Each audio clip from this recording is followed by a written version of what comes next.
Good morning, Deacon Duncan. Good morning. Before you begin sharing with us your journey at St. John, before and after you were ordained as a deacon, would you share with us the meaning and responsibilities of a deacon as you see it?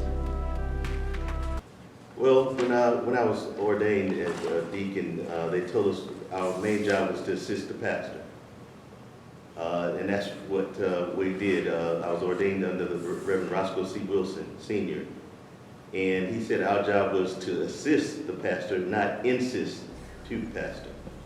And that's what we try to do. And our job is to work in the community, work with our members in our family ministry units, to assist members whatever they need, to assist them with any kind of help that they need, help them spiritually, pray with them, visit the sick, and just be there to assist the pastor in the members' needs, whatever the needs may be. And that's what we do on a daily basis. We call our members, we go by to see them, we supply them with things that they need. They call us for spiritual guidance, and that's mainly what we do as deacons, to be able to be there, to assist the pastor. Okay. Before you joined St. John, were you always at St. John? No. Amazing story. I grew up in Sumter, South Carolina, and my mother was a graduate of Benedict, and I went to Benedict. And after finishing school at Benedict, I grew up in the church there in Sumter, First Baptist Church there in Sumter, and after going to college, how you get away from going to church, and I was here in Columbia. My mom said, you need to go to church. You need to get back in church, and she recommended St. John Baptist to go to church. She said because Ethel Wilson is there, and that was her mentor at Benedict. And so I started visiting St. John, and I think I may have visited. This was back in like 1982, 1983, right after I graduated, and I visited for a while. And then I decided to join. I started to know, to meet some of the people here, and I decided to join. The church service was similar to my church in Sumter, and I enjoyed it. I became comfortable here, and really enjoyed it here at St. John. Did you immediately become a deacon, or were you involved in other auxiliaries and activities in the church prior? Well, the journey was a while here before I became a deacon. After I joined, the very first Sunday that I joined, I was searching for a job and just couldn't seem to get myself in place, and I was getting no calls. And the very first Sunday that I came to church here, I got a call that led to other jobs. A Deacon McGlowhorn, he assisted me with a job training program, and then soon after, my career took off. And so I attributed that to my mother telling me to go back to church and becoming back in the church and God answering questions for me. The very first Sunday that I joined, I was taken in by Deacon Bernard Cunningham. And he took me back and told me, the church, how the church operates and all. And then right after that, I think it was the very first Sunday, the next Sunday, Miss Ida Johnson grabbed me to work with the Vacation Bible School. And that was my first job working in the church. So I worked with Vacation Bible School with Deacon Leon Corley, driving the van over to what was Washington Carver Village. At the time, it's the Colony now. And Bethel Bishop picking up children to bring them to the Vacation Bible School. And so I was working with the young people and working with Miss Cunningham and Mrs. Thomas and Miss Williams and some of those folk here at the church, and working with the young people in the Vacation Bible School. And then I started working with the PYPs, Progressive Young People. And so I got very active in church very early on and enjoyed it. And maybe a year or two later, I got married and my wife joined. And all my children grew up here, were born here in the church, and one's out of college and the other one's in college right now. And so my journey's been here for a while with St. John Baptist Church. And as far as me becoming deacon, I joined in 1985. That's when I officially joined. And I became a deacon in 1980,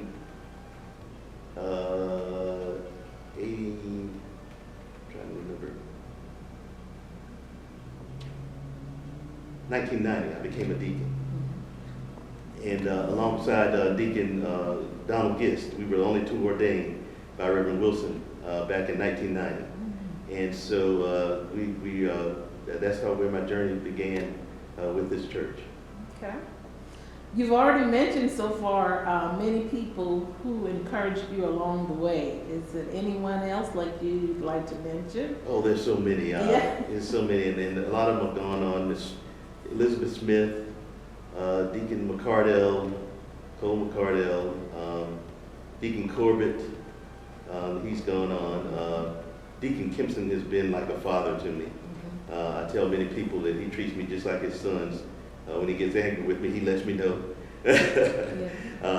And we have long conversations, and when I go visit him at home, I have to pack a lunch because of the long conversations that we had. And, you know, Mrs. Kimpson has been our adopted mother, and both of my boys are Deacon Kimpson's godfather.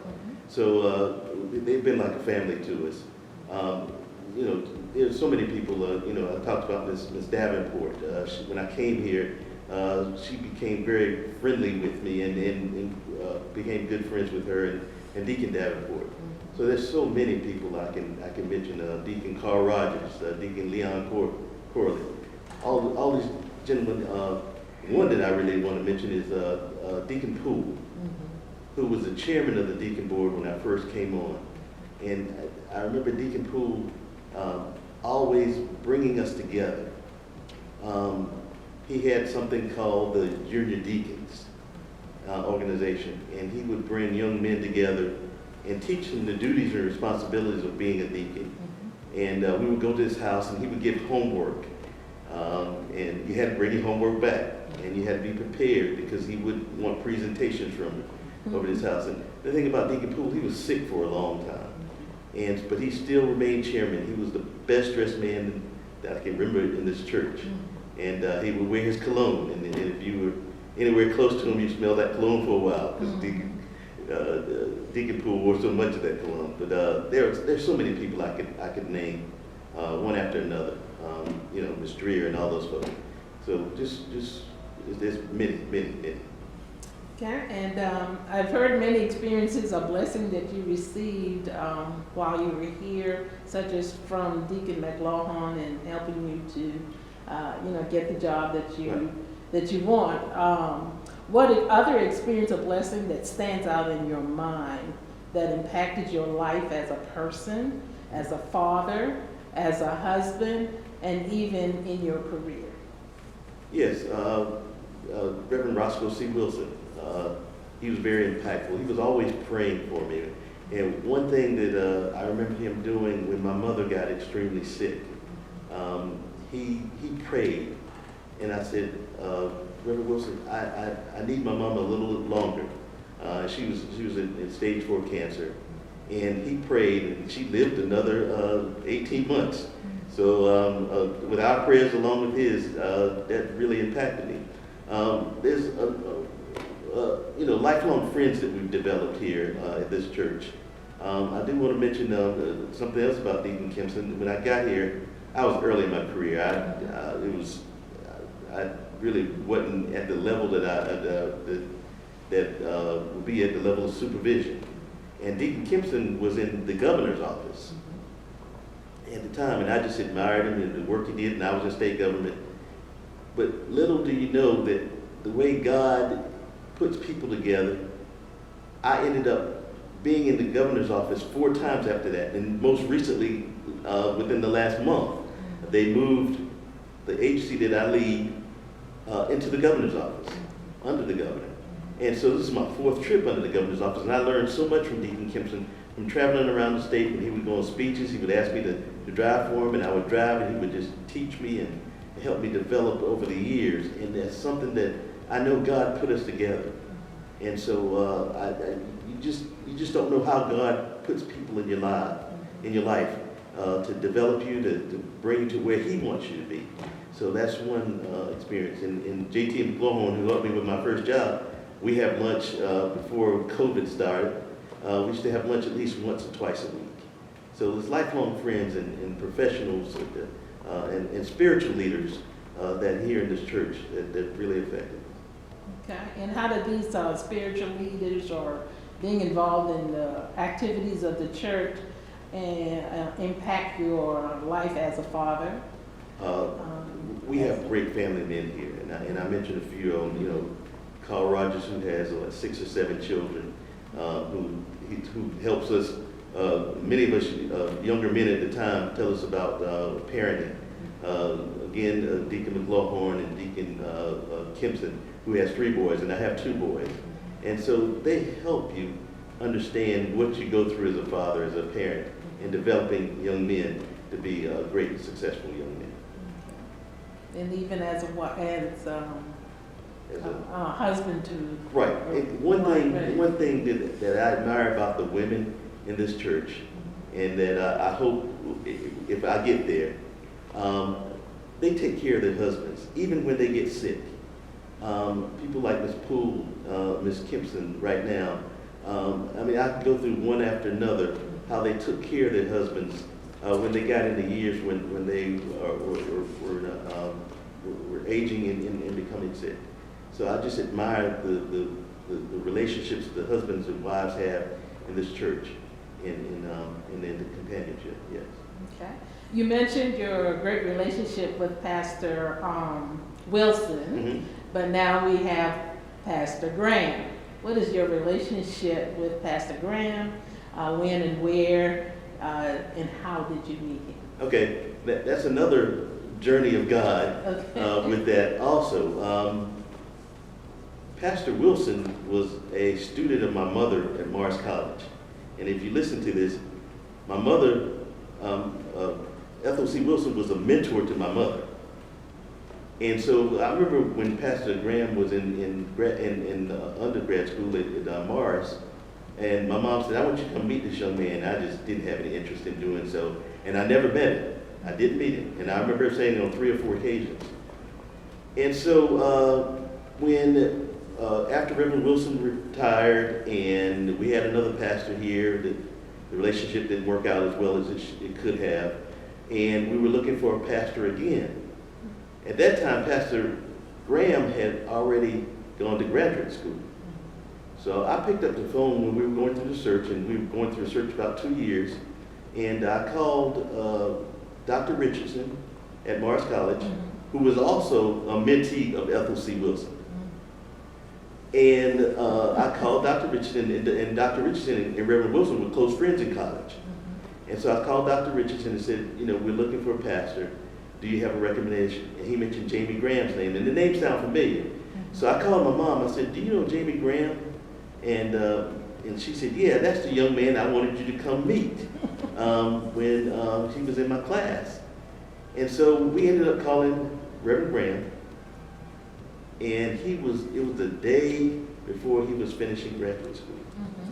Now, God had been working all that time on Pastor Graham, and we called him, and this was after the first search. The first search didn't work out. It took about a year for the first search, and we're in the second year of the second search. And Pastor Graham came into the interview, and we had 30 people on the interview, and the room was full of people when he came in for his interview.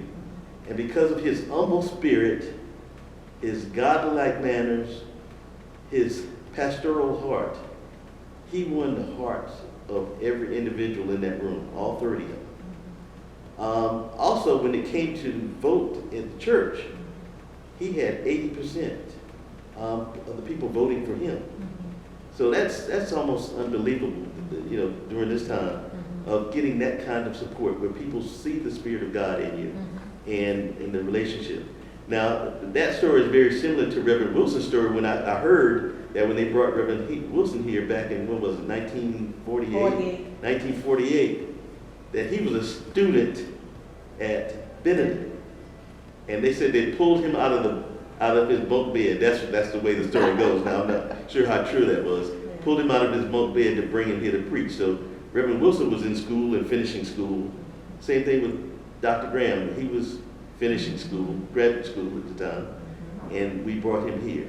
So it's just amazing how God's story works, and the connection with Ethel Wilson in bringing him here. So it's just amazing how God works, even generations down the line. Right. Yes. Well, is there anything else that you would like to share with us that we did not speak about today, you'd like to bring to our attention? Anything that's impactful to you that you'd like to share? Yeah, I would just like to talk about the membership here. Okay. We work together. If we decide that we're going to do something, it gets done. When we decided to build this new structure here, you know, you never can get everybody on the same footing. But Reverend Wilson decided that he wanted a sanctuary versus a family life building. And we were in one direction and everybody was another. And we all prayed about it, and some way or another, we all came together and we decided that we were going to build this sanctuary, and it got done. I've seen other efforts that we had. Remember, we had the flood back in 2015, and the church got flooded out. It was always, what was it, $90,000 it was. $90,000 when was damage to this church. And we didn't have flood insurance. The church came together, we got it all done. So there's everything that God puts his hands in, that he inspires his church to do, it gets accomplished. So that's all I want to say about this membership and this great church on this corner here, that God has put here for a reason, and that reason is still living today. Well, thank you so much for sharing your personal experiences at St. John Baptist Church and spending this time with us. May God continue to lift you up as you continue to serve in the capacity in which God has called you to do, which is deacon and chairman of the deacon board. Thank you so much. Thank you.